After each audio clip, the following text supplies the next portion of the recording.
ang panahon ngayon.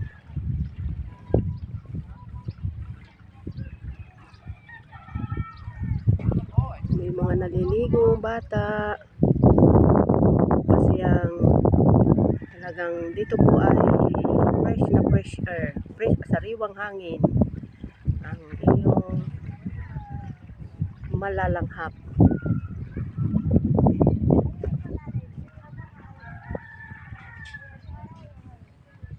Yan po yung ito po yung applyan ng Bukaw, ng barangay Bukaw. Yan. Kasi ngayon po siya ay pahibas na ang dagat. Low tide. Ganina po ay high tide na po talaga ngayon. Kaya ang dagat po ay abot po diyan, oh, yung basa pong yan. Yan, abot po diyan ang dagat.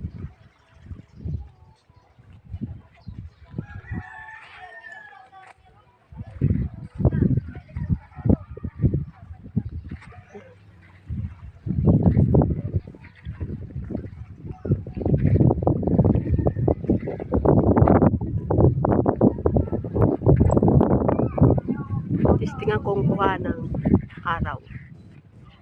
Sikat ng araw. Diba?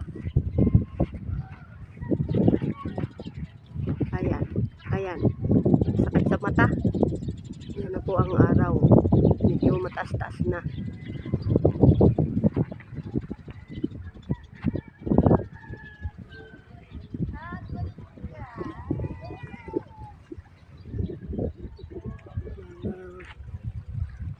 Yan po. Kung gusto po ninyo ng sariwang hangin, pumunta lang po kayo dito sa magbakasyon, mag-outing, adventure. Dito lang po sa Polillo Island.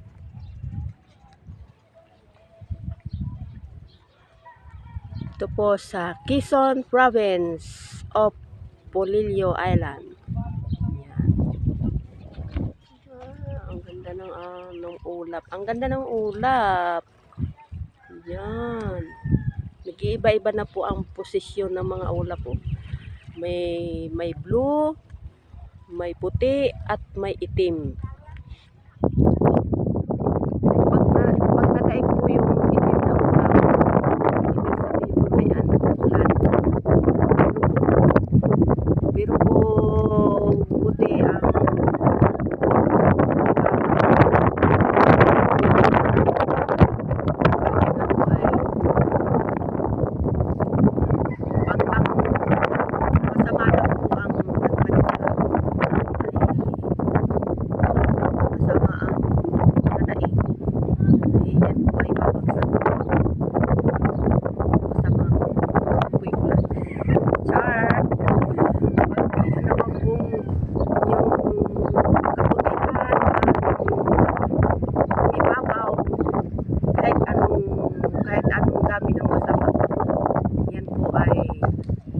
mawawala.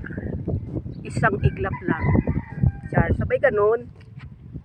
Isama ba naman ang buhay ng tao? Ayan. Wow, ganda ng ulap.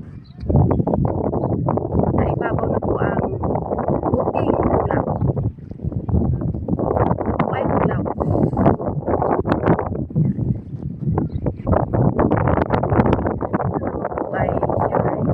Mountain, kabundukan, blue ang langit, asul ang langit. Yan po ay sa Dinahican. Yan, tapat po ito kasi ng barangay Bukaw, ay katapat po ay Dinahican. Yan. Yan po yung Dinahican diyan. Tapos papunta na po siyang Infanta at papunta na ng Real. Tapos papuntang Lucena, papuntang Paiti. Yan, hanggang sa papunta na po yan ng Kabayanan ng Maynila, ng syudad pala. Yan. Yan po yung dadaanan yan. Mahabang proseso po ang para lang makapunta po dito sa Polillo. Kami namang taga-island, kami mga nagtira sa island, pupunta ng Maynila, ay mahaba din po ang proseso ng pagbiyahe. Sasakay po doon sa bayan ng Pulilio, sa lancha. Tapos yung lancha, tatawid ng dagat, hindi yan dadaan. Tapos pupundo po yan doon sa Real. Sa sa pier ng Real. Tapos pagdating po ng Real, ay sasakay po ng bus. Depende po kung gusto nyo po madalian, pwede pong van. Yan. Door to door. Kasi yun, pupunta na po kung saan po kayong lugar. Mahatid po kayo ng van. Hindi pa po color coding. Pag inabot na po sila ang van ng color coding, hindi na po kayo mahatid ng door to door. Sasakay pa rin po kayo ng mga sasakyan. Kaya kailangan po maagap para hindi po abutan ng color coded. Char! Yan po ang sasakay po ng van. Kung gusto po nyo ay yung pong mga mahihiluhin, hindi po sanay sa aircon, air conditioner, yung masusukahin, mahihiluhin, yan. Ang gusto po ay makalanghap ng sariwang hangin, yan, mag-bus na lang po kayo dyan. Meron din naman pong bus na the aircon at meron din namang bus na hindi aircon.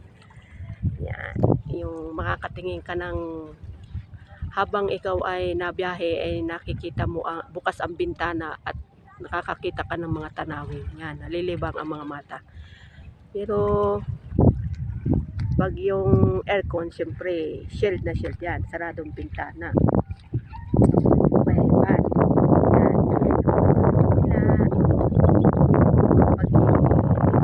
Pag galing po dito, pupunta ng Maynila, sasakay ng lansya. Ang pamasahe po ay depende po. May 200, may 300. Depende po sa ruro na inyo sa barko ba yun. Tapos pagdating naman po sa van o kaya ay sa bus, ang kuan, ang presyo ng pamasahe, merong pakyaw, pamasahe lang, hatid ka, yan, yun po yata ay 300 o pagpa Maynila, yan, papuntang kung saan ka pupunta. Yan po. O, ayan, nanaig na po ang kabutihan, lumiwanag ang kalibutan, lumiwanag ang paligid.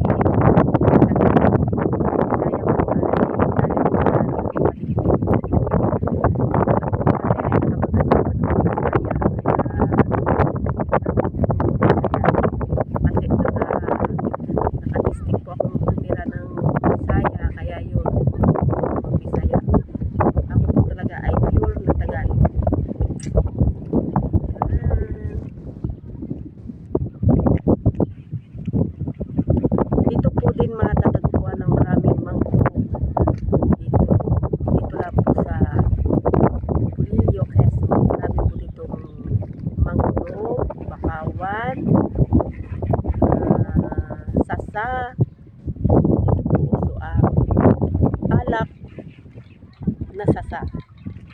Yan. Sa Bisaya naman ang uso doon ay tuba, alak sa liyog. Dito naman po sa Quezon ay alak sa sasa. Yan.